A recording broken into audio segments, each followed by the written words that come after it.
W- w- Will the committee members please start taking their seats and signing in? Thank you.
Members, please take your seats and sign in to the voting system.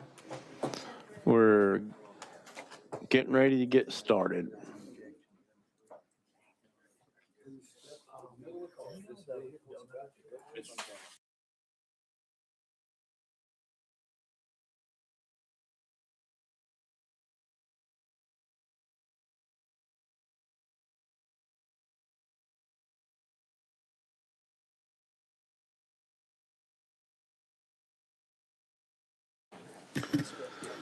Will the members please take their seats and log into the voting system?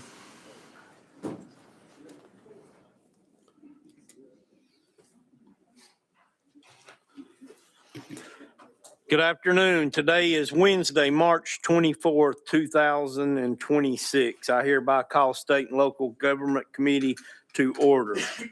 Madam Clerk, you will please open the board for roll call.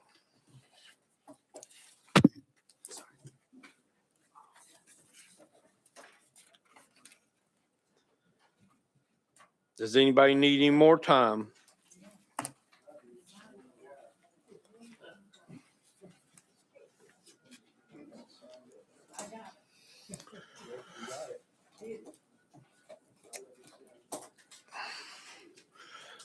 Madam Clerk, can you check and make sure that Chairman Moon's line is clear so he can log in?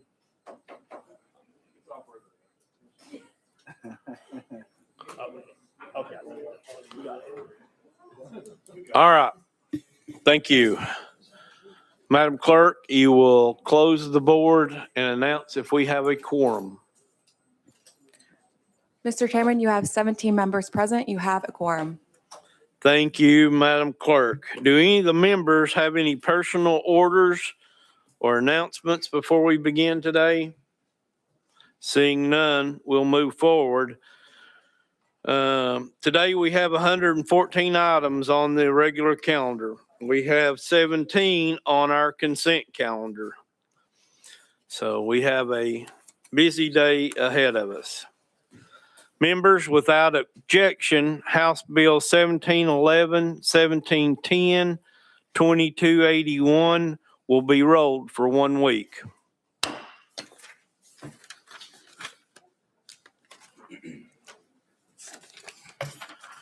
We will now take up the consent calendar. Without objection, we will move House Bill 2654 and 2328 to the regular calendar. Let's see, we got one more, 2639.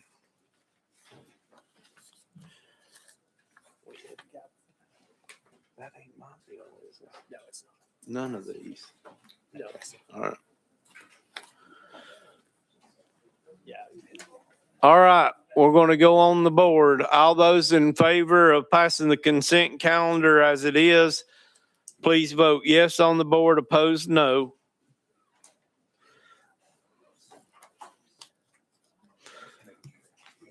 Has every member voted? Does any member wish to change the vote? Madam Clerk, you'll close the board and announce the vote. Mr. Chairman, you have 17 ayes and 2 present not voting. Consent calendar is passed. It will now go to calendar and rules.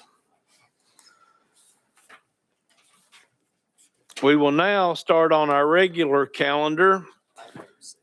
And we're going to start, first of all, before I do this, for our guests in the audience, you may see some of us getting up and leaving and then coming back and vice versa. We have other members that have bills in other committees, so that's what's going on. And I will be moving around today trying to get as many of these bills off the calendar as possible. So today we're going to start with item number 6. It is House Bill 2659 by Leader Lamberth. Got a proper motion and second. Leader Lamberth, you're recognized. Thank you, Mr. Chairman. This is the bill that we carry every year that helps those that procrastinated on applying for a charitable gaming application. And this would open up a 5-day window for them to do so.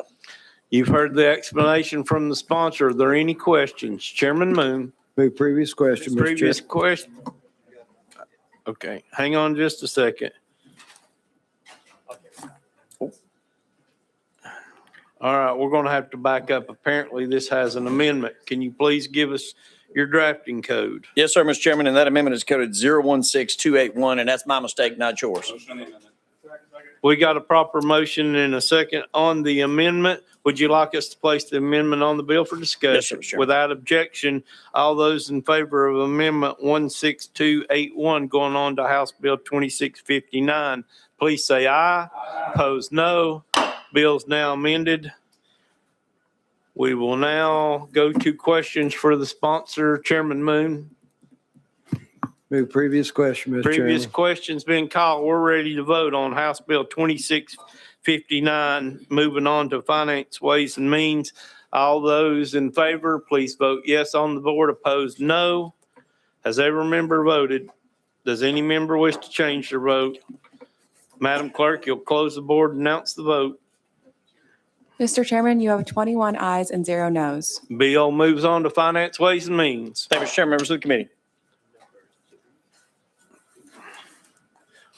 We are now going to go to item number 3.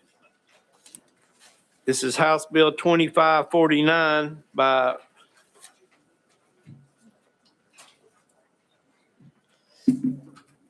this is Chairman Cochran's bill, and I do see we have some amendments, sir.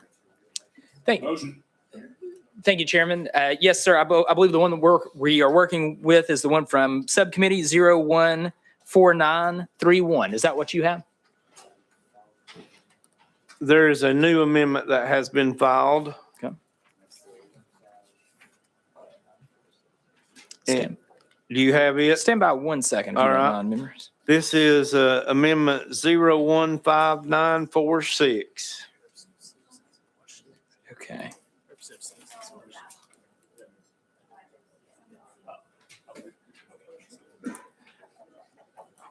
Would you like us to place that amendment on the bill for Sure. discussion? Yes. Proper motion. Is there a second? There is a second. All those in favor of placing Amendment 15946 on to House Bill 2549, please say aye. Opposed, no. Bill's now amended. You're recognized on your amended bill. Thank you, Chairman and Committee. And so this amendment creates a public registration and disclosure requirements for organizations active in Tennessee politics that have received recent support from a foreign adversary or its agents. It creates a definition for foreign supported political organization. It requires covered organizations to register with the Tennessee Ethics Commission by July 1st, 2026. And so this is just essentially if you are representing a foreign adversary nation or a company that's owned by a foreign adversary nation, it's making you register with the Tennessee Ethics Commission by July 1. With that, I'll yield to questions. Members, thank you. You have heard the explanation of the sponsor. Are there any questions? Representative Salinas. I just got the amendment. Can you describe the difference between the amendment that we saw in subcommittee and this amendment? Chairman Cochran. Thank you. And I believe, Mr. Chairman, again, just to make sure that I'm not misrepresenting any of the details, we have some folks, I believe, from the governor's office that are prepared to answer a question if you need it on the difference between those amendments. Representative Salinas. Can we go out of session to hear from them? Yes, if they're here. I have David Salon.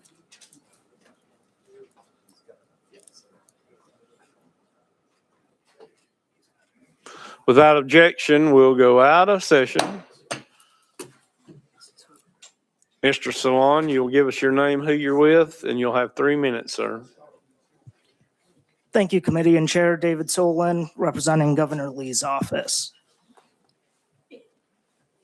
The change between this amendment and the one that went on in subcommittee comes from a feedback from the Bureau of Ethics. They asked to remove the rulemaking authority to promulgate the fees that a registrant would have and just put that into statute. So it's a $150 fee in statute as opposed to them needing to go through the rulemaking process to add that in. Representative Salinas. Thank you. That clarifies my question. Any other questions for our guest? Seeing none, thank you, David, for coming and speaking with us today. Without objection, we'll go back in session. Any more questions for the sponsor? Seeing none, we're ready to vote on House Bill 2549, moving on to calendar and rules. All those in favor, please vote yes on the board. Opposed, vote no. Has every member voted? Does any member wish to change their vote? Madam Clerk, you'll close the board and announce the vote.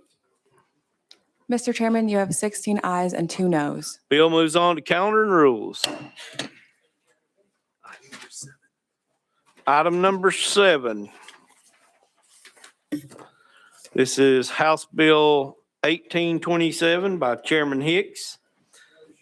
I do have a proper motion in second. Chairman Hicks, I do see that we have several amendments here. Would you like for us to place any of them onto the bill? Yes, Mr. Chairman, 016184. Okay. I need a motion on amendment 16184. I got a proper motion in second. We will now vote to place this on the bill for discussion. Without objection, all in favor of amendment 16184, moving on to bill 1827, please say aye. Opposed, no. The ayes have it. Your bill is now amended, Chairman. All right, thank you, Mr. Chairman. The amendment makes the bill as amended establishes a notification and hearing process in counties without zoning for crypto mining operations and nuisance queries. Many communities have seen impacts from noise, heat, and dust from operators who have not taken adequate steps to establish a buffer between their operations and existing homes. As amended, the bill sets up a process for local government bodies to review the quality of proposed facilities.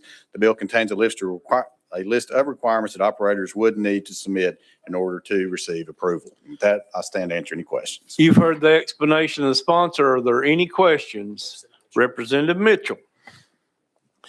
Yeah, thank you, Mr. Chairman. Yeah, Chairman Hicks, did this fix the problem we had in subcommittee with the quarries? Yes, Chairman Hicks. Thank you, Mr. Chairman. So we identified a couple of things, and one of those definitions, we made sure that to identify what is a nuisance query defined in the bill. A nuisance query is less than 200 acres, and importantly, is proposing proposing a setback for extraction of less than 500 feet from existing residential dwellings. Also, some other things, requirements, utility agreements, traffic studies, noise study, environment permits and stormwater control plans, financial and insurance documentation to demonstrate long-term stability of the projects. And all this to say that this is what the good actors are already doing. So that doesn't affect those that are doing the right thing. And that if this affects you at this point, probably some issues going on anyways. So Representative Mitchell for follow-up. No, thank you, sir. Next on the list is Chairman Eldridge. Thank you, Mr. Chairman. I just want to say thank you. This affects one of our counties, your neighboring district up there with Granger County with no zoning. So I really appreciate you doing this on this bill. Thank you. Next on the list is Representative Butler. Thank you, Mr. Chairman. I had an amendment for this piece of legislation, and I appreciate the sponsor working on this. We've talked several times on this and talked to the Senate counterpart, who's one of my senators. As the bill was originally drafted, was going to be detrimental to construction, road building, housing, everything is affected by quarries. And so I appreciate the sponsor for working on this to address some of those concerns. And I just want to put that on the record, Mr. Chairman. Thank you. Next on the list is Representative Powell. Thank you to the sponsor. I was going to shift gears away from the quarry to the digital asset mining facilities. So I guess just to try to understand, why include both quarries and digital asset mining facilities in the same legislation? Because it seems like the nuisances would be much different. Well, I think you kind of put it together right there, that we looked at the nuisance from both. And of course, they are both very different in mining, as far as mining digitally versus what a rock quarry would bring to the table. And so as we were looking at some nuisance issues that I was having up in my neck of the woods up in Hawkins County, and also the sponsor, which is actually Governor McNally, that was having some issues with nuisances, rock quarries. And so we got together and talked and said, well, we're having the same nuisance issues. So is there something we can do legislatively? And this is what we come up with. So that's why they ended up being put together. Powell, you're recognized. Thank you, Mr. Chairman. So if a city already has laws in place, this wouldn't impact them regarding that. It's just for mining operations where there are no regulations in place, then they have now purview to do that. Is that correct? Chairman Hicks. There would be no change. That is correct. They would use the ordinary zoning process instead of this method. Any other questions for the sponsor? I've got one here. Representative Powers. Thank you, Mr. Chairman. Move previous question. Previous question's been called. We're ready to vote on House Bill 1827. Moving on to calendar and rules. All those in favor, please vote yes on the board. Opposed, no. Has every member voted? Does any member wish to change their vote?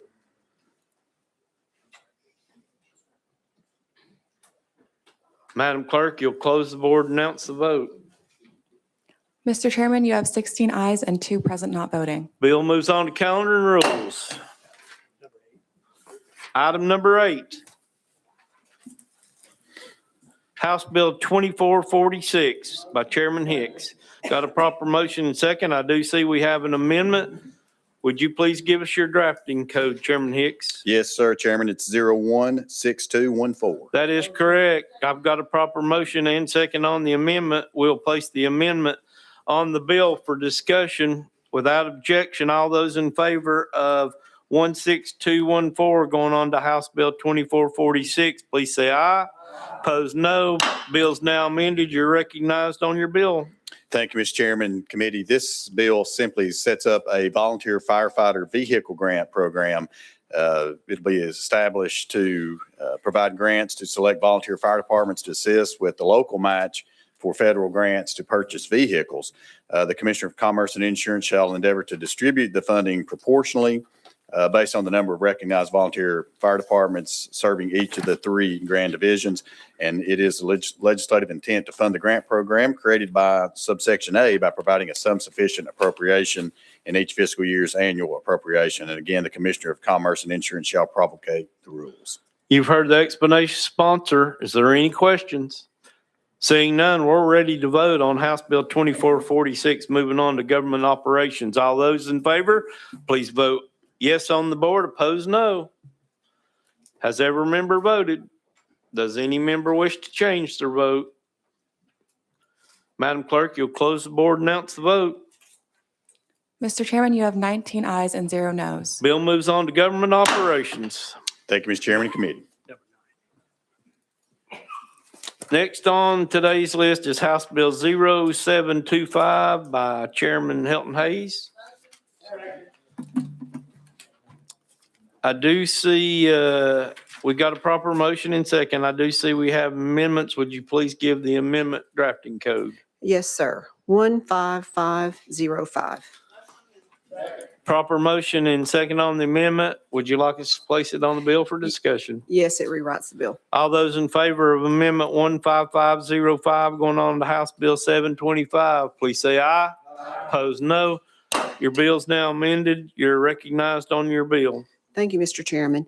The Border Region Retail Tourism Development District, enacted in 2011, is a Tennessee law designed to boost economic development in border cities by enabling them to capture a portion of state sales tax to fund large-scale retail or tourism projects.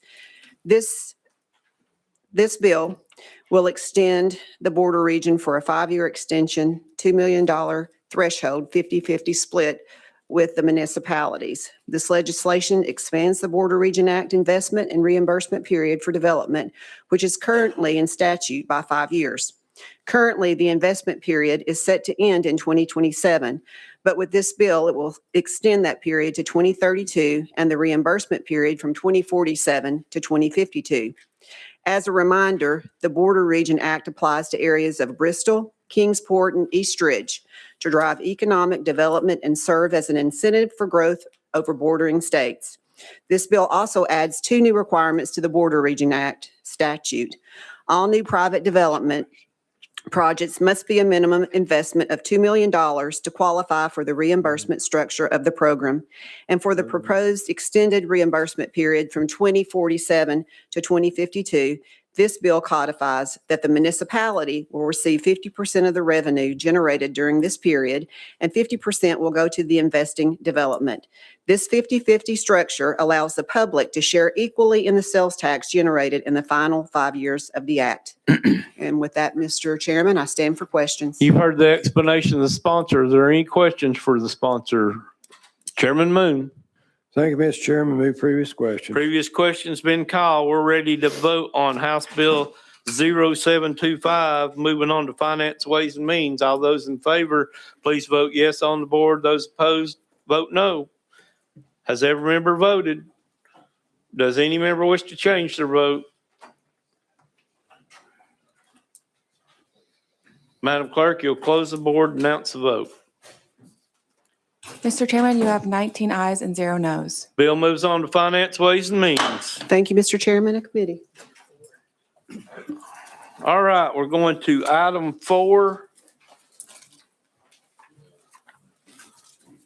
This is House Bill 2552 by Chairman Williams.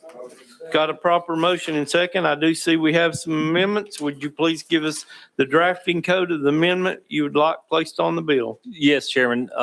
Drafting code 016126 rewrites the bill, Chairman. That is the proper amendment. Do I have a motion on the amendment? Proper motion and second. All those in favor of Amendment 16126 going on to House Bill 2552, please say aye. Opposed, no.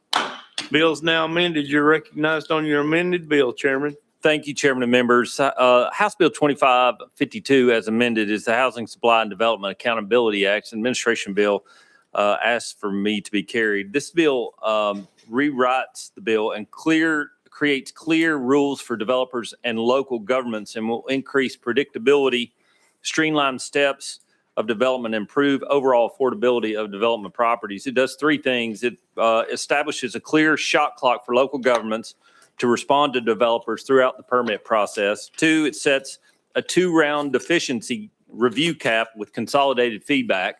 The reason for this is sometimes when I submit for building permits, sometimes I'll go back 3, 4, or 5 times and they'd forgotten something that they originally had before. It extends the duration of time and our ability to deliver a project on time. Item number 3 It enables developers to hire a qualified, independent, third-party engineer to certify that the terms of the performance and payment bond have been satisfied so that that performance and payment bond can be released and those revenues returned back to the developer at an expeditious rate. With that, Chairman and members, I'm happy to answer any questions members might have. You've heard the explanation of the sponsor. Are there any questions? Representative Mitchell. Yeah, thank you, Mr. Chair. Chairman Williams, could you tell us the difference between the last amendment that was in subcommittee and this amendment? Because it's just not coming up on the dashboard. It simply just clarified the number of days that were consolidated into a single deliverable. It was clear, it was unclear about that, but other than that, it's the same amendment that was Okay. sub. Thank you. Any other questions for the sponsor? Seeing none, we're ready to vote on House Bill 2552.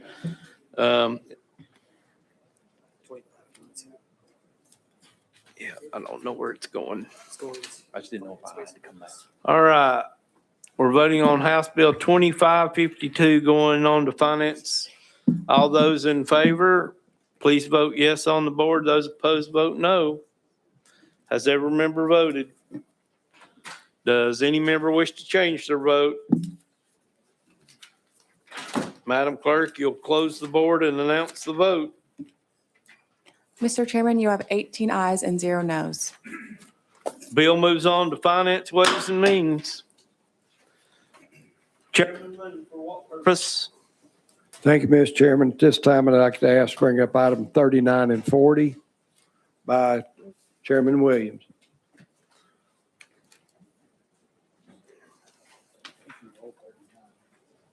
Okay, we're going to item 39.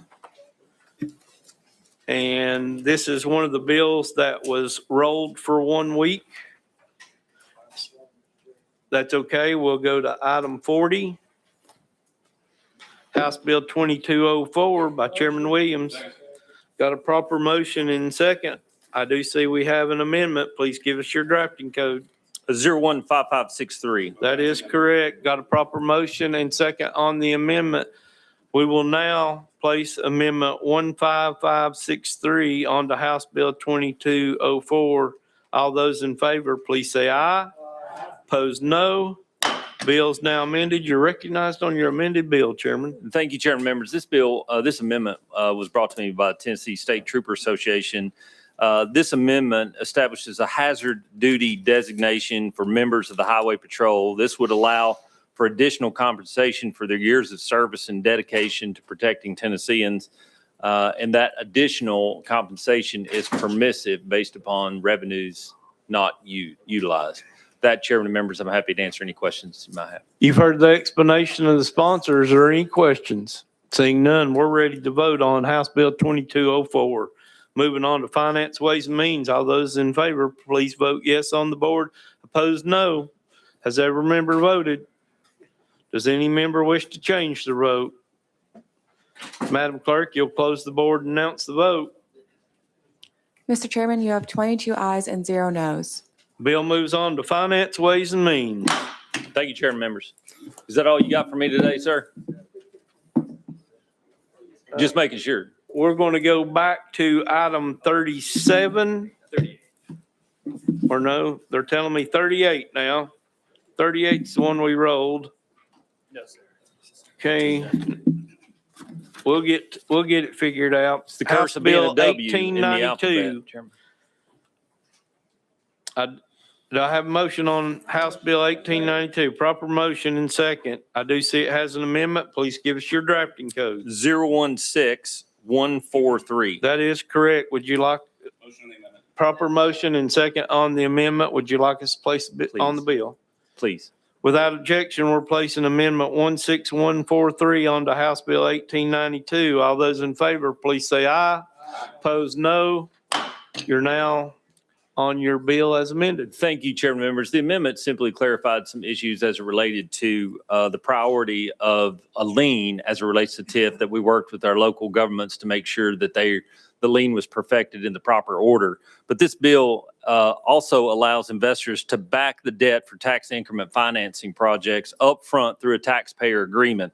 Local governments already must approve the TIF, so This funding would not be in place unless the TIF was previously approved by the local government.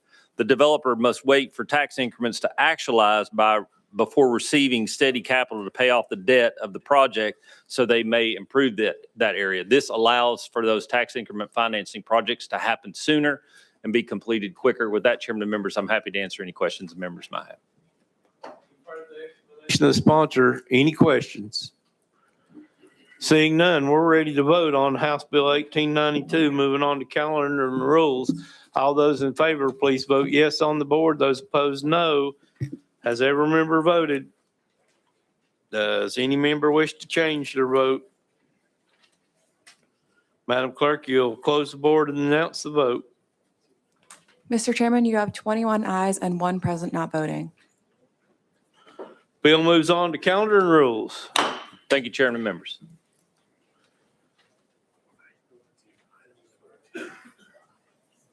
Okay, we're going to jump to item number 5.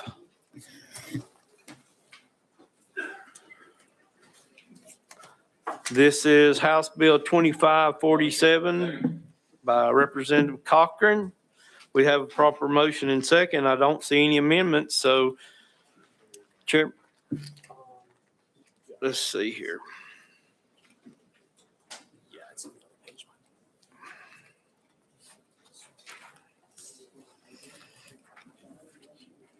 Okay, we do have an amendment. It is Amendment 16286. I do have that one, Mr. Chairman. Yep. Proper motion and second on the amendment. Would you like us to place it on the bill for discussion? Yes, Mr. Chairman, if that would be okay, I appreciate that. Without objection, we're placing Amendment 16286 on the House Bill 2547. All those in favor, please say aye. Opposed, no. You're recognized on your amended bill. Thank you, Mr. Chairman and committee. Members, Tennessee has taken some big steps in recent years to prevent foreign adversary ownership of our agricultural land. A big loophole, though, that did exist, however, was still access to those mineral rights. And so this bill is extending existing bans on foreign adversaries acquiring land to make sure it covers our commercial minerals, as well as surface and groundwater. It closes loopholes and gaps by lowering the prohibited foreign ownership threshold from 33% to 10%, and then from 50% to 33% to catch any kind of insider influence. So again, there was a bit of a loophole with minerals and water rights. This is just making sure that those loopholes are closed. With that, I'll yield to any questions. You've heard the explanation of the sponsor. Are there any questions? We'll start with Representative Dixie. Thank you, Mr. Chairman. Can you tell me what was the reasoning from lowering the threshold from I think one was from 33 to 10 and one was from 50 to 33? Chairman Cochran? Sure, absolutely. So essentially that is, that's typically if you own 10%, if you're an individual owning 10% of a company, that's usually when you have some decision-making abilities in that company. And so just making sure that we lower that to the point of if it's a foreign adversary that owns, even if they just own 15% of the company, at that point, they're still probably making decisions and have some decision-making ability in that company and have influence over it. And so that's why we lowered it from 33 to 10. Representative Dixie, you have a follow-up? Next on the list is Representative Mitchell. Yeah, thank you, Mr. Chairman. Is Russia on that list of adversary nations? Chairman Cochran. Yes, it is. And there's actually, so there, it will, that list is always based on the U.S. State Department, right? So if another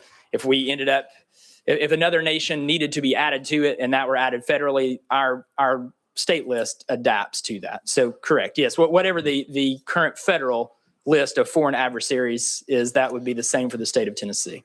Representative Mitchell. Just like Karen, a Republican, reassured me that Russia's still an adversary. Thanks. I sure think they are. Out of order. Representative Warner. Thank you, Mr. Chairman. Question on the bill. Question has been called. We're ready to vote on House Bill 2547, moving on to calendar and rules. All those in favor, please vote yes on the board. Those opposed, vote no. Madam Clerk, you will open the board for voting. Has every member voted? Does any member wish to change their vote? Madam Clerk, you'll close the board and announce the vote. Mr. Chairman, you have 20 ayes and 2 noes. Bill moves on to calendar and rules. Thank you, Chairman and Committee. We're going to go to item 16. This is House Bill 2366 by Representative Hawk. Got a proper motion and second. Chairman Hawk, I do see that we have an amendment. Please give us your drafting code. Thank you, Mr. Chairman. Members, drafting code 016266. That is correct. Would you like us to place that on the bill for discussion? I'd be very appreciative if you did.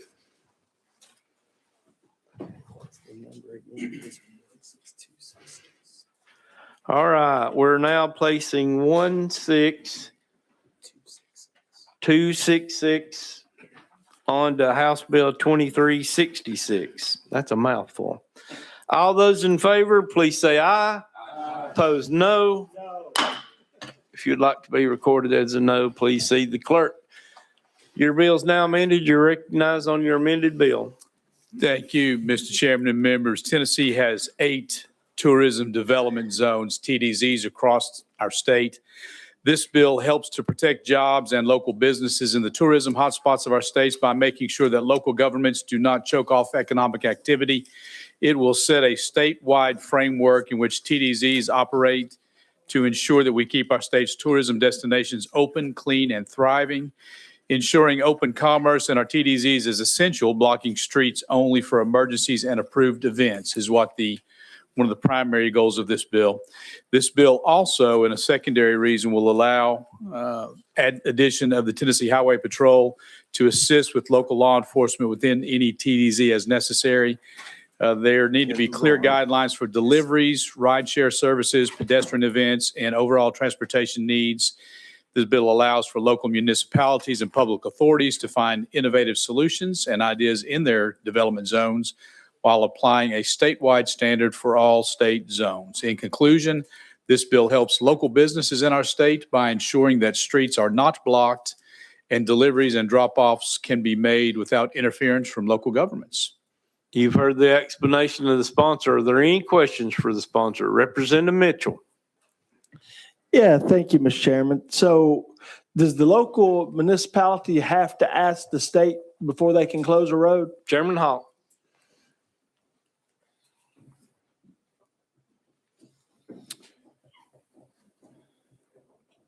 It's a good question. I'll take a moment to read through. I don't have an answer to that question, sir. Representative Mitchell, do you have a follow-up? Yes, sir. I got a few. And I'm reading jurisdiction of the Tennessee Highway Patrol. So it costs a lot of money to police downtown Nashville, but the fiscal note says 0. So I'm just wondering, if they're going to take over our jurisdiction from Metro and we have $0 funding, police protection downtown Nashville, that kind of gives me grave concerns. So how's that going to work? Chairman Hall. Because we'll give it to you. It's not going to change anything with local law enforcement. It would add the THP, the Highway Patrol, as an organization that could assist should that need arise. THP, it's assumed that will have an increase in their duties, but it can be done underneath or within existing funding sources for THP. I'll go back and answer the first question, Chairman. Go ahead, sir. Thank you. This is certainly a collaborative efforts. Anytime a street or something would need to be closed, it's a collaborative effort done by request of a local government. I would assume that it's going to be in conjunction with any other decision makers. We've got numerous folks that are participating in this. The Tennessee Department of Tourism Development, Economic Community Development, Tennessee Department of Environment and Conservation, and the Department of Safety. So all these entities will work with local government in a collaborative effort to deem if and when something should be shut. We're not looking at a major change to any of this, just a collaboration with the state on these 8 different tourist development zones across the state. Representative Mitchell, this will be your third question, and this will be your last question for the first round. We will come Yeah. back to you if we need to. Thank You're you, Mr. Chair. recognized. Yeah, this be quick. We're going to a huge extent, changing state law just so some bar owners can get their beer trucks when they want them. And that's a shame that we're bending over backwards for a few bar owners. We're changing state law just for that. And if that's what we've got to do in the Tennessee General Assembly, God help us. Chairman Hawk for a response. I couldn't disagree with you more, sir. Next on our list is Representative Dixie. Thank you, Mr. Chairman. My question is, it's along the lines of my colleague, as far as if they close it down, and you named several as a collaboration, but actually, what is the process? Who would they actually request this closure through? What agency? Chairman Hawk. It's my understanding that's going to be promulgated through the rules. This will go into effect in January of '27. That's going to be promulgated through the rules. I would venture to say that the existing entity that a permit request would go through now, it would go through in the future, somewhere at a local government level, but it will have all the additional organizations that I mentioned to you before as a collaborator on the who, what, where, when, and why. But this will be something that will be defined in the rules going forward. Representative Dixie. Yeah, I would hope that it would be defined because I could see this could be a finger pointing activity. And in this way, we wanted, the goal is to streamline things. I don't want this to get bogged down in this process. So I would hope that we can clearly define that. So a municipality such as Davidson County that has a lot of business that goes on doing Broadway, and they do shut it down on the weekend so it becomes walkable, to make sure that doesn't inhibit the tourist enhancements that we have. So thank you. Chairman Moon. Thank you, Mr. Chairman. Move previous question. Previous question's been called. We're ready to vote on House Bill 2366. Moving on to government operations. All those in favor, please vote yes on the board. Opposed, no. Madam Clerk, you'll open the board for voting. Has every member voted? Does any member wish to change their vote? Madam Clerk, close the board, announce the vote. Mr. Chairman, you have 17 ayes and 5 noes. Bill moves on to government operations. Thank you, Chairman, members.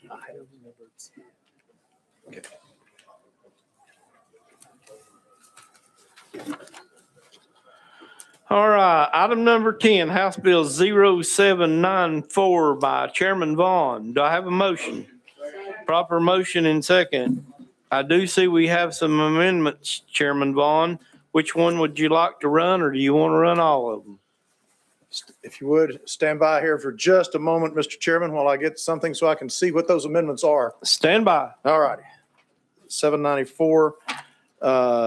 We need amendment 015426, please, sir. 28, maybe? Excuse me. Yes, 015428. Proper motion and second. Would you like us to place it on the bill for discussion? Yes, sir, please. Without objection, all those in favor of House Bill 015428 going on to House Bill 794, please say aye. Opposed, no. Your bill is now amended. You're recognized on your amended bill. Thank you, Mr. Chairman. What House Bill 794 portends is a permissive bill that would allow for a city that has extended sewers out into a county and then restricted access to them. It sets up the framework to where they can permissively pass local ordinances that grants access to those sewers, but also allows them to put a surcharge on that differently than what the city residents are paying, provided that they take that difference and put it towards an affordable housing fund. This was the result of negotiations between the West Tennessee Home Builders Association and the city of Memphis. And we believe it's permissive on everyone's part. Either the home builders can decide not to participate, or the local ordinances may not be passed, but this sets the framework, sir, that would allow such a situation to manifest itself. You've heard the explanation of the sponsor. Are there any questions for the sponsor? Representative Miller, you're recognized. Thank you, Mr. Chairman. And Chairman, you mentioned that it's permissive on the part of if the home builders decide they didn't want to participate. Who is the other party that it's permissible? Chairman Vaughn. The city itself. If the city decides they don't want to participate, then they don't have to enact the local ordinances to take this. This is the first step towards conversations in Shelby County between the City of Memphis Public Works and the home builders. And we were running into state legal issues that needed to be resolved. This bill fixes those, and then we will let those parties again. The home builders will have to decide if the market will bear what the costs are, and the city has to decide if what the market bears is worth them opening access to. So those are the two parties. Representative Miller. Does that also include county or not? Chairman Vaughn. Well, the Shelby County does not own any sewer system. This is for unincorporated areas outside the city. Any other questions for the sponsor? Seeing none, we're ready to vote on House Bill 0794 going on to commerce. All those in favor, please vote yes on the board. Those opposed, vote no. Has every member voted? Does any member wish to change their vote? Madam Clerk, you'll close the board and announce the vote. Mr. Chairman, you have 19 ayes, 1 no, and 3 present not voting. Bill moves on to commerce.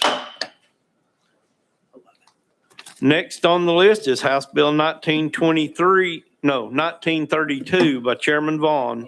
Got a proper motion and a second. Chairman Vaughn, I don't see any amendments. You're recognized on your bill. No, sir, and I'd like to let the committee know that this is a opportunity to watch me get outside my lane, but I had a constituent bring me an issue that I thought we could help, and that is having to do with the redemption sale period of delinquent property taxes. Current code considers the fact if a delinquent period is 8 years or more, all the way up to 5 years or less. And so just to give you the dates, if it's vacant or abandoned, there's 30 days to redeem it. 8 years or more, 90 days, 5 to 8 years, 180 days, and 5 years or less, 1 year. And my point is that it would seem that we would want to shorten those windows so that we could get delinquent property back on the rolls as quickly as possible. So this bill suggests that the delinquent period for 3 years or less would be limited to 1 year, and then anything more than 3 years would be 90 days. Any other questions for the sponsor? Seeing none, we're ready to vote on House Bill 1932. Moving on to Finance, Ways and Means. All those in favor, please vote yes on the board. Opposed, vote no. Has every member voted? Does any member wish to change their vote? Madam Clerk, close the board, announce the vote. Mr. Chairman, you have 22 ayes and 1 present not voting. Bill moves on to Finance, Ways and Means.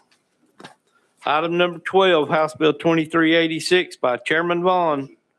Got a proper motion and second. I don't see an amendment. Let's see. Mr. Chairman, I've got a drafting code. 16385. No, sir, I have 0123035. Okay, let us check that. And if it was untimely and rolling me to the hill will make it timely, I'll be happy to, I'm at your will, Mr. Chairman.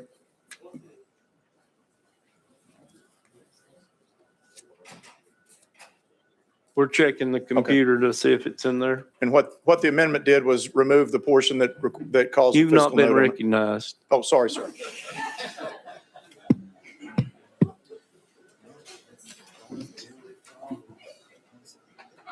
The one that's on record right now is 16385. Would you like to roll this to the hill? Yes, sir, please. Without objection, we'll roll House Bill 2386 to the hill. Item number 13, this must be the Vaughn portion of our calendar. House Bill 2592 by Chairman Vaughn. Got a proper motion and second. I do see we have an amendment. Please give us your drafting code. Mr. Chairman, if I could roll this bill to the heel of the calendar as well. Without objection, House Bill 2592 will be rolled to the hill. When the red light's on, sir, it's hard not to talk into it. I couldn't resist. Okay, we're going to go to item 14. This is House Bill 2372 by Chairman Doggett. Chairman Doggett, I do see we have an amendment. We've got a proper motion in second. Please give us your drafting code. Mr. Chairman, I believe 2372 deals with jail refusals of inmates. Or Okay.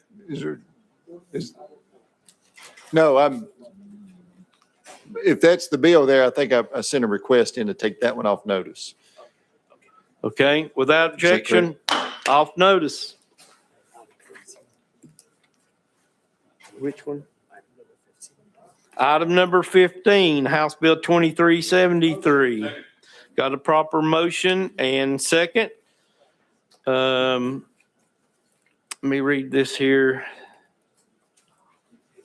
All right, looks like we may have a speaker on this, but Chairman Doggett, you're recognized on 2373. Thank you, Mr. Chairman. Committee, if I can, a personal privilege.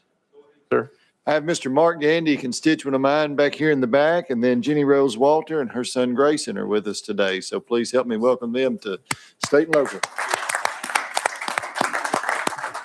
Did you have to bring backup from your district to pass this bill? As always, sir. Yes, sir. And I was going to call someone up to read my presentation also for me, if that's okay. Representative Mitchell will be glad to do that. Well, we're going to do, I was going to do interpretive dance as well, if that's okay today. What is it? All right, tell us about House Bill 2373. Thank you, Mr. Chairman. House Bill 2373 creates a training supplement for full-time county correctional officers, those that work at your local jail. They have to, it's mandated by state law, they have to go through 40 hours of in-service training each and every year, just like their counterparts in law enforcement patrol. And so this would help with retention and recruitment and professionalize the local correctional profession down there at the county level. So stand ready for questions. You've heard the explanation of the sponsor. Are there any questions? Do you have a speaker that would like to speak? I have a Jimmy Music. A Jimmy James? I don't know him. Is that you? Yeah. He says he's good, sir. All right. We're ready to vote on House Bill 2373. Moving on to Finance, Ways and Means. All those in favor, please vote yes on the board. Opposed, no. Has every member voted? Does any member wish to change their vote? Madam Clerk, close the board, announce the vote. Mr. Chairman, you have 23 ayes and 0 noes. Bill moves on to Finance, Ways and Means. Thank you. You're welcome. Item number 2, House Bill 2548. Got a proper motion and second. Chairman Reedy, I do see that we have a drafting code. Can you please give that to us? That number would be 15876, Mr. Chairman. That is correct. We do have a motion and second on the amendment. We'll place the amendment on the bill without objection for discussion. All those in favor, please say aye. Opposed, no. The amendment is now on the bill. You're recognized on your bill, sir. Thank you, Mr. Chairman and committee. And as the amendment, it rewrites the bill. It adds services to the definition of finished goods to also covering any services required for maintenance of the technology product, as well as creates a definition for foreign adversary company to add clarity to the bill and intent. And specific to it, it covers 2 areas. It's the Critical Infrastructure Protection Act prohibits state governmental entities from entering into contacts for finished goods or services with a technology supplier that is owned or controlled by a foreign adversary or domiciled in a foreign adversary country. Then the second part of it is protection of state land from Foreign Adversaries Act prohibits a state agency from transferring an interest in state-owned real property to a foreign adversary. Mr. Chairman and committee. You've heard the explanation of the sponsor. Any questions for the sponsor? Seeing none, we're ready to vote on House Bill 2548. Moving on to calendar and rules. All those in favor, please vote aye on the board. Those opposed, vote no. Has every member voted? Does any member wish to change their vote? Madam Clerk, close the board and announce the vote. Mr. Chairman, you have 20 ayes and 2 noes. Bill moves on to calendar and rules. We're going to go to item 41.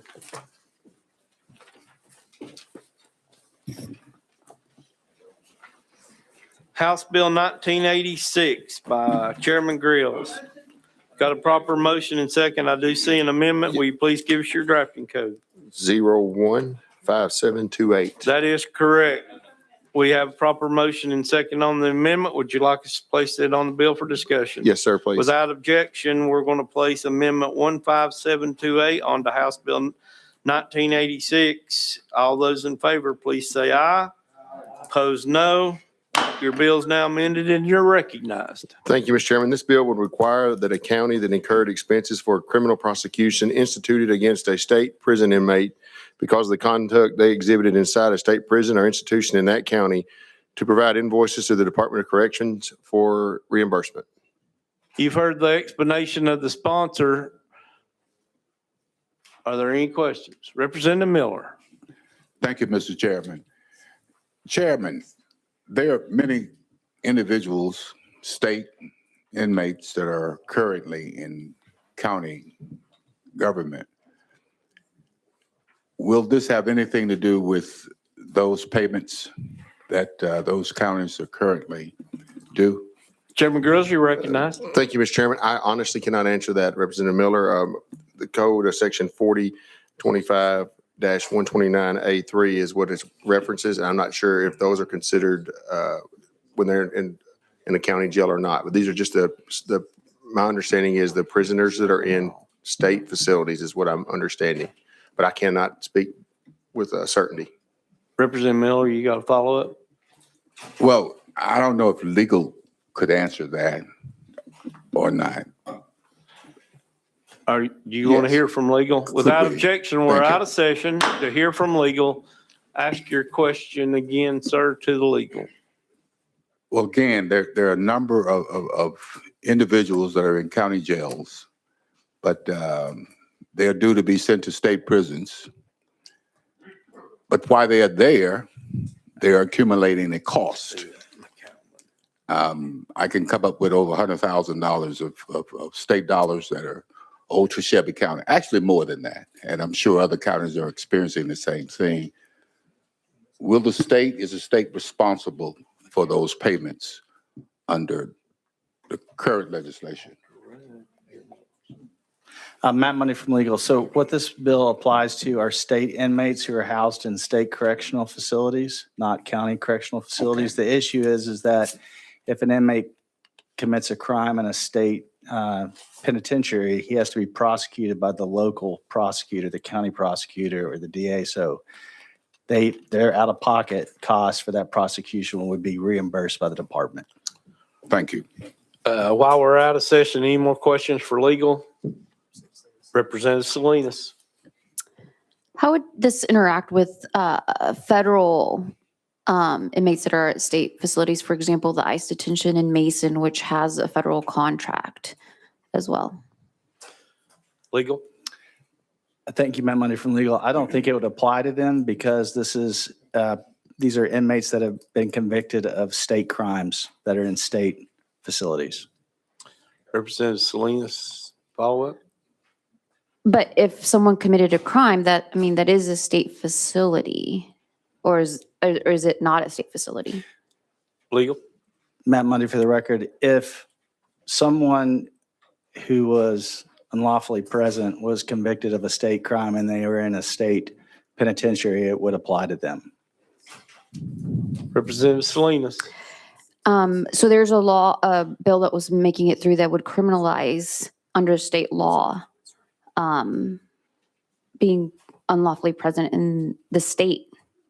How would that interact with this bill? Legal. Representative Salinas, I apologize. I'm vaguely familiar with that bill, but I haven't prepared for it for this committee, so I don't want to speak to it. Okay, thank you. Any other questions for legal? Without objection, we'll go back in session. Any questions for the sponsor? Representative Dixie. Thank you, Mr. Chairman. And my question is that if a inmate was brought to, like you said, as the county had to prosecute against it, if the charges were dismissed or they were found not guilty, would the state still be, or TDOC or whoever will still be responsible for paying those coverages, costs for those prosecuting? Chairman Grills. Thank you, Mr. Chairman. And the way the legislation is written, shall provide an invoice of the expenses imposed on the county to the Department of Correction. So any expenses occurred to the county on behalf of that inmate, the county could ask for reimbursement to the Department of Corrections. Representative Dixie, you good? Thank you. Any other questions for the sponsor? Seeing none, we're ready to vote on House Bill 1986. Moving on to calendar and rules. All those in favor, please vote yes on the board. Those opposed, vote no. Has every member voted? Does any member wish to change their vote? Madam Clerk, you'll close the board, announce the vote. Mr. Chairman, you have 19 ayes and 2 present not voting. Bill moves on to calendar and rules. Thank you, Mr. Chairman. Next on the list is item number 90.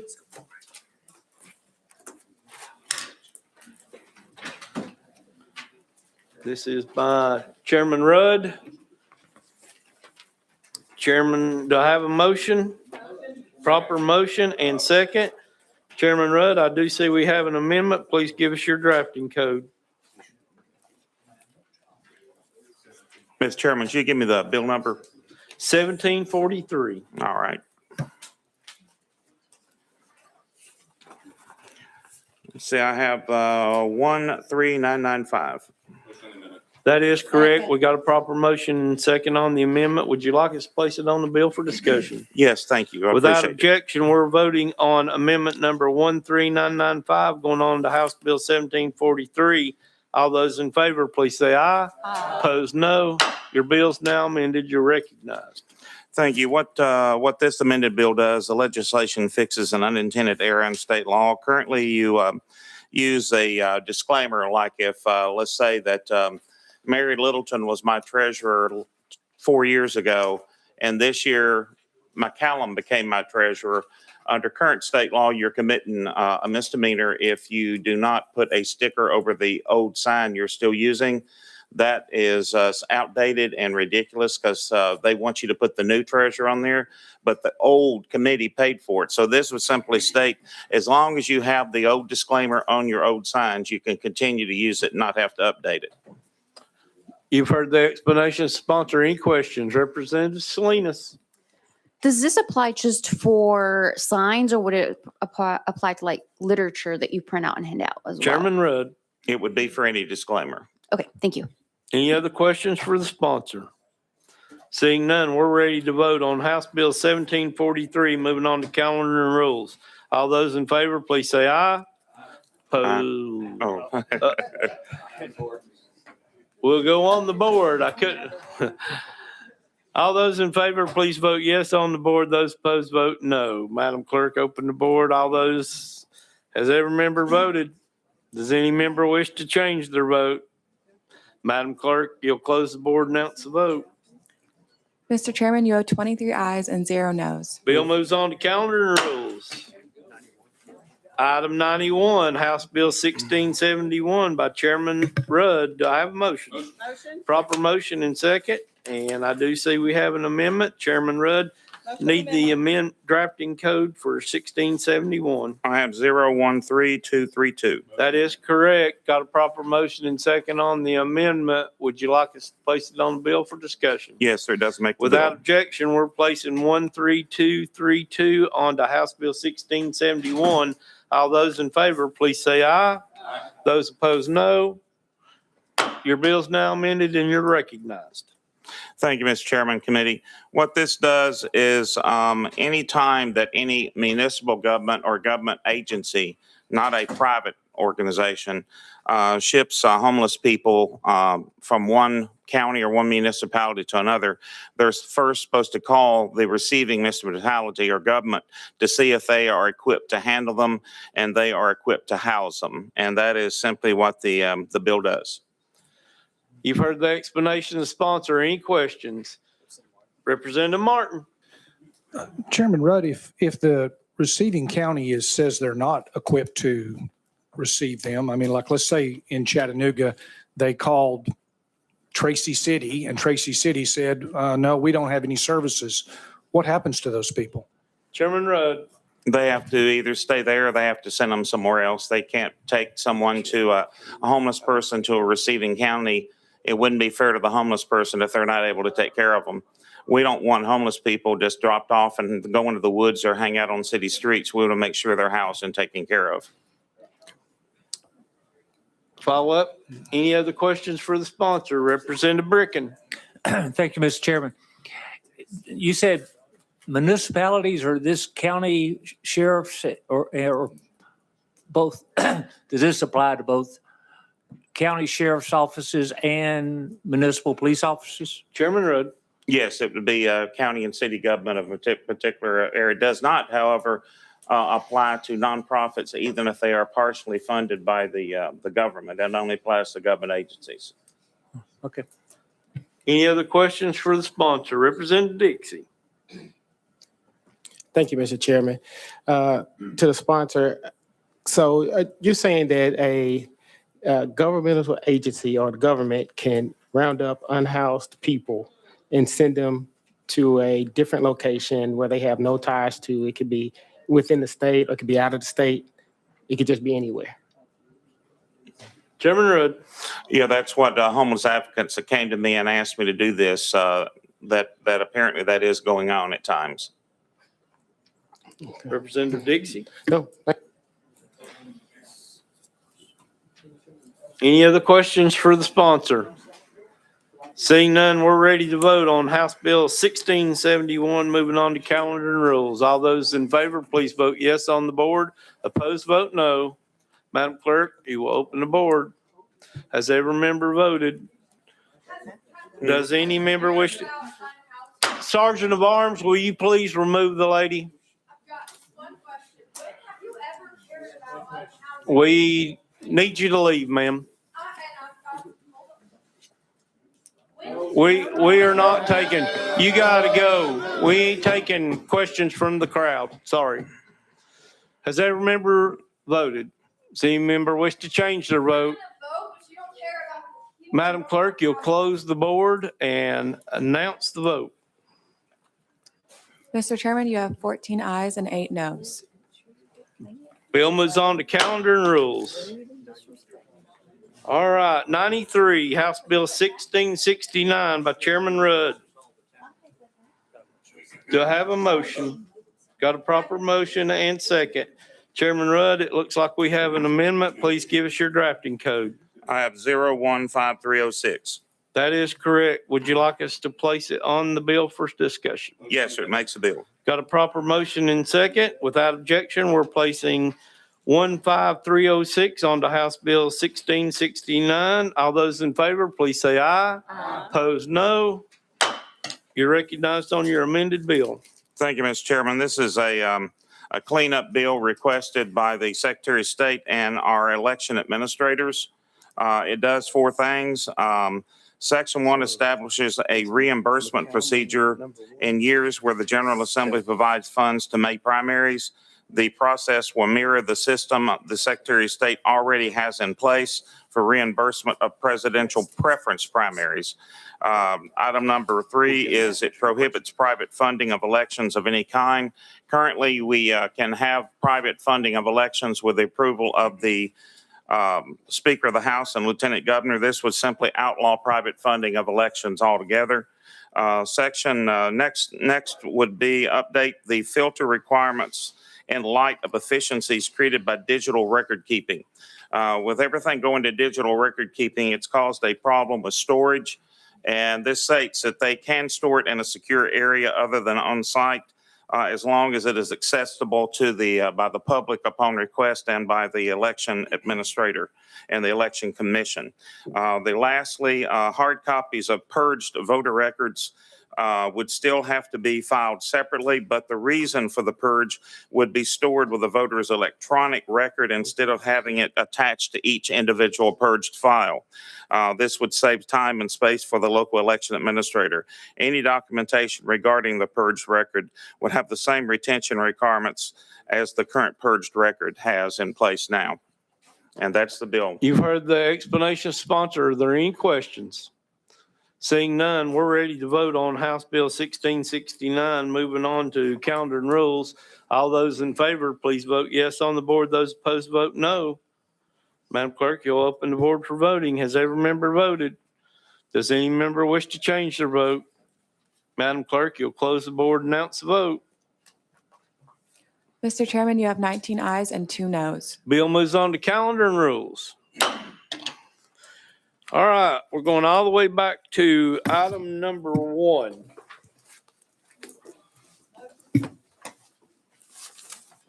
Item number 1 is House Bill 2540, and Vice Chairman McCalman will be presenting this bill. I've got a proper motion in second. I do see we have some drafting codes. Yes, Mr. Chairman, thank you very much. I'm going to move with drafting code 016318.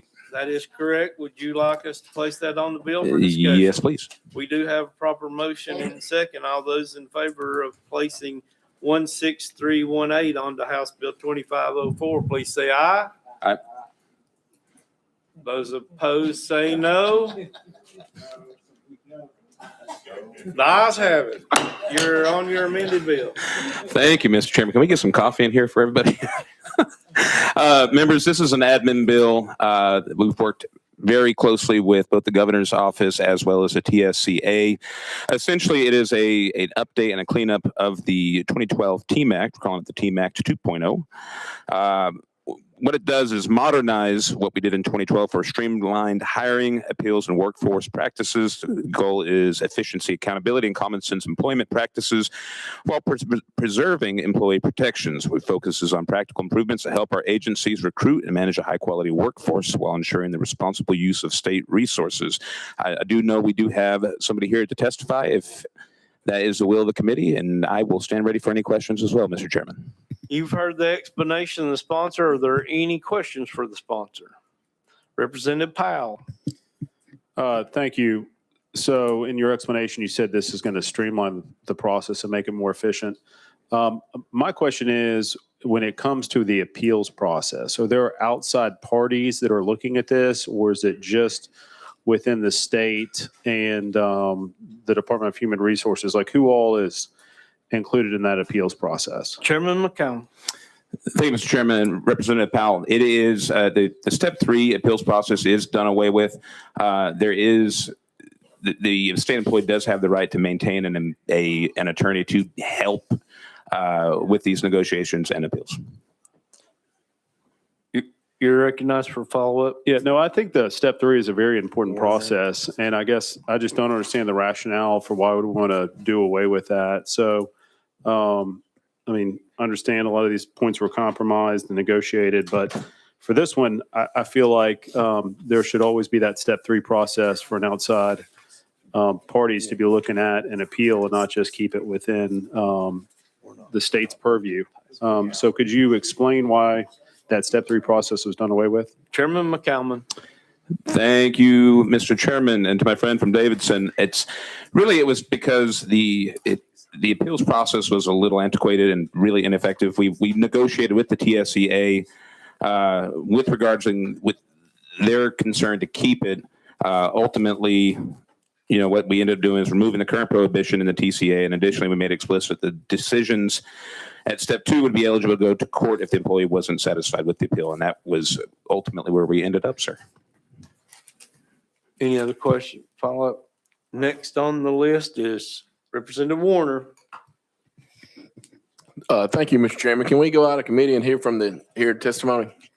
There is someone signed up to speak. Any other questions for the sponsor at this time? Representative Dixie. Excuse me, I did come in on a tail end, so I apologize. It felt like maybe my colleague was kind of asking my questions, but I'm not sure. And I guess my question is, will this prevent people from suing? Chairman McCalman. Thank you, Mr. Chairman. Representative Dixie, no, it would not.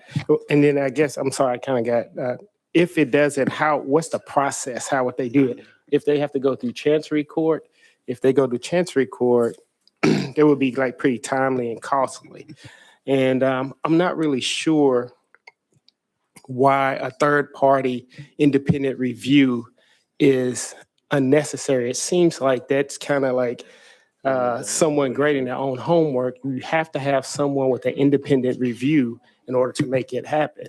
And so can you just answer, like, what is the purpose of taking this away? And it can't be in the name of efficiency to save $150,000. Chairman McCalman. Thank you, Mr. Chairman. And Representative Dixie, I think the governor's office would probably be able to best articulate that since it is coming from the governor's office. So we do have somebody from their team here to testify. If they could probably articulate it better than I could, sir. All right, looks like the committee's ready to hear from our guest. I have one person signed up, and that would be Eric Mayo. Are you here? Come on up, sir. Please give us your name, who you're with, and you'll have 3 minutes. Without objection, we're going out of session. Thank you, Mr. Chairman and committee. My name is Eric Mayo, Senior Policy Advisor for the Tennessee Department of Human Resources. And I will save the 3 minutes and say I think Representative McCalman did a great job presenting. Happy to answer any questions. If you want to clarify your question, I'm happy to answer directly. Representative Dixie. So I guess my question is, one is, how would they be able to sue going forward? And what is the need for eliminating a third-party review that seems to make sure that people have an adequate defense in case they were wrongly terminated? Mr. Mayo. Thank you, Mr. Chairman. Representative, I'll walk through that. So as far as the Chancery Court piece, we wanted to be clear. One thing we worked with TSEA on was getting language in the amendment that clarified that after that step 2 appeal, that the employee would be able to then take that to Chancery Court. And in fact, one thing that was brought up that was a concern was the timeliness of that. And, you know, if it has to go to Davidson County, what's the delay on that and how long does that take? The amendment creates a process for those to be heard within a different court in each grand division to help speed up that process. As far as why we would move from that 3-step to that 2-step process, there are a number of reasons why, but the 3rd step takes quite a bit of time. It's between 120 to 160 days where the department's sitting in limbo. The agency who's having to consider that step 3 appeal or who's being involved in that step 3 appeal rather. So the new process would expedite significantly the appeals process, give the employee the chance to have that representation, additional representation through step 1 and 2, hopefully come to a good resolution. There's also negotiations and settlements that can happen at any point in the process, mediation that can happen at any point in the process. And ultimately, you're looking at, we took some time to compare to what the rest of Tennesseans experience in their jobs and how their appeals would work. Typically, that would be within their division or with their manager, and then with the HR if they felt like their rights have been violated. So we felt like that 2-step process would match that more accurately than what we have currently, as well as save the state a lot of time and money beyond what we currently do. This will be your final, and if we have to go back around to you, that'll be fine. But there's other people who'd like to speak, and we're getting very close on time. So keep that in mind, gentlemen, ladies. All right, back in 2012, we had the 5-step, the TMAC, and now we was nationally noted for going down to this 3-step. And you keep saying it's efficiently, it's timing, but we're dealing with people's livelihoods. And I think we have to take the time to make sure we get it right. Like believe it or not, we're state employees, so we have to make sure that we're giving people the opportunity to have a fair chance to fight for their livelihood. And by reducing a way that, taking away one of their ways to cure a falsehood is not the way to do this in the name of efficiency or saving money. I think that we need to always have an independent review, because at the end of the day, you have someone that is already in the HR department that's on the same team reviewing everything that's along the same team. You have to have an independent review to get an honest answer and an unbiased opinion. And so for that, I can't support this, because I think this is a very important cog in the wheel. So I hope that you will re-examine that and maybe think about that. And I appreciate you answering the questions, but we can just agree to disagree on this one. All right, next on the list is Representative Warner.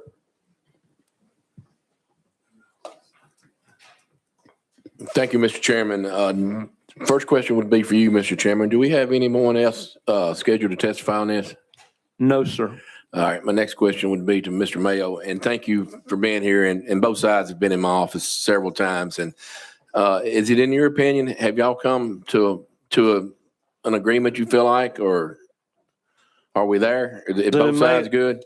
Yes, sir. Mr. Thank you Mayo. so much. And I'll reiterate what was shared earlier. We have worked closely with TSCA. They've been great partners in this negotiation, and I feel like they agreed. Their board voted on Friday to go to a neutral position on the bill, which we're very grateful for that work. And this amendment reflects the work that we put in together. Representative Warner. Well, I want to thank you for that. I want to thank you for getting with them and hopefully getting closer together, and just thank you for working with them. Yes, sir. Thank you. Next on the list is Chairman Moon. No, I'm good. Thank you, sir. Yeah. Okay.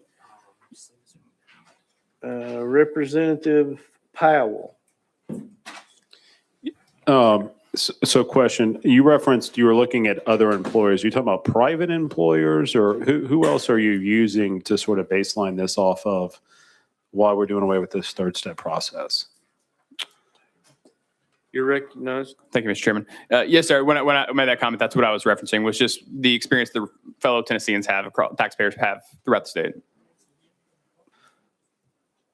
Go ahead, sir. Yeah, thank you, Mr. Chairman. I mean, I think there's a fundamental difference between public and private employment, and certainly both should be respected, although there's a much different process. And as a state, always try to do what's best for the people that I represent. And oftentimes, and I'll just say this, the state employees are really the backbone of the state. And those that are serving in our government, we should thank them every single day, because they are truly the ones who are serving all the people in the state. So when they are, having to not go through an independent process, an independent board, to be able to, and being forced into often litigating these matters if they have questions, I think it's unfair to actually the taxpayers, because a lot of times you could avoid all this if you were to take that third step process to have that independent review. By now forcing this to court, that Representative Powell, get to your question. So my question is, why, again, why do you think that we should treat public employees based upon like the best practices of private employees, when you know that's two distinct types of employment? Chairman, good Lord. Mr. Mayo. I don't want any of those titles, Chairman. You guys can keep those. No, I think that's a great question. And that was good. I'll say this, when it comes to the process, I think there's an idea that we have a high volume that are involved in the step 3 process. I think there were 20 that made it to the hearing last year. More were filed. A lot don't ever make it to that end of the process. They either settle out, or they file and then just don't show up. I think 6 decisions were changed in any fashion in that year. So it's a pretty limited benefit for a lot of time and effort and cost from our agencies. And I'll agree with you that I do think that our state employees are incredibly valuable and they do an incredible job. Very few of our state employees ever go through the disciplinary process, and even fewer ever go to a step 3 appeal. So I hope that answers your question. I feel like I am forgetting the last bit of it because I got distracted. Committee, we got 5 minutes left. Representative Salinas. Thank you, Chairman. There are good parts of this bill that I like and that I would support, but the step 3 portion of it is really important because we're already an at-will state. We're already a right-to-work state. We already have things in our Constitution that are not favorable, in my opinion, to workers. During the hearing that we had in public services, we had someone come up and testify. It was a doctor that his case was overturned in step 3 unanimously, and he was awarded back pay. Under this new amendment, what would his case look like? And what would his options would have been? Because his case was overturned in step 3. Can you describe that? Mr. Mayo. Thank you, Chairman. Yes, Representative, I'm happy to do that. An employee who is disciplined, either separated, demoted, or suspended, would be able to appeal through step 1, which was within their agency, with either their commissioner or the designee. Then if they would like to appeal that decision, and at that point, they would be able to have a representative present with them speaking, assisting them with that process, speaking into that. At step 2, that would be sent to Department of Human Resources to review. And if either party wants to appeal from that second step, they would be able to appeal to, they would be able to file with Chancery Court in one of the 3 grand divisions that's laid out in the bill. The speaker from last week, he would have gone through, if he was an employee now and that happened now, he would go through that process. Okay, next on the list is Representative Martin. Mr. Chairman, I move we go back in session. Okay, without objection, we'll go back in session. Thank you, Chairman. Representative Salinas, I'm sorry, I didn't see your hand go back up. So if you could get with Mr. Mayo and y'all can ask your questions. And if we need to put those to the committee, we'll be glad to do so. We're up against a hard stop, so we got to keep the clock on mine. Representative Moon. Thank you, Mr. Chairman. Move previous question. Previous question's been called. We're ready to vote on House Bill 2540 going to government operations. All those in favor, please vote yes on the board. Those opposed, vote no. Has every member voted? Does any member wish to change their vote? Madam Clerk, close the board, announce the vote. Mr. Chairman, you have 13 ayes and 9 noes. Bill moves on to government operations. All right. All bills that have not been heard today will be rolled to tomorrow's calendar. Remember, tomorrow we will be meeting at 1:30 in the same room. Before we close, do any members have any announcements or personal orders? The chair will take privilege. I would like to invite all the members of Chairman Moon's retirement party. This will take place at the Volunteer Conference Center on the 2nd floor after we adjourn. With that, I'll entertain a motion to adjourn. We are adjourned.